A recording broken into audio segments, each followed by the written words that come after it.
This is so beautiful. I'm at, they call it the 20-foot drop pond, water hole. And it is absolutely beautiful. It probably wouldn't be safe to drink the water,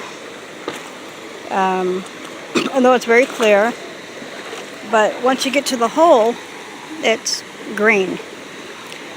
And then when you open your eyes and look in the hole, it's foggy. But this is the water hole. And you can, and there's lots and lots and lots and lots and lots and lots of rocks. So if you're not used to walking on things, I would strongly suggest that you wear water shoes.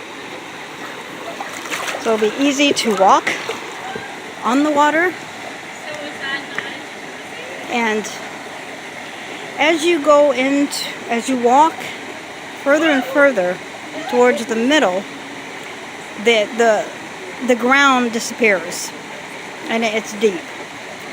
But I'm not going any further because my phone is not waterproof. But this is one of God's creations. Can you imagine? If it's like this here, can you imagine what it would be like in heaven? How much more glorious and beautiful it would be. Well, God bless. Stay safe. Over and out.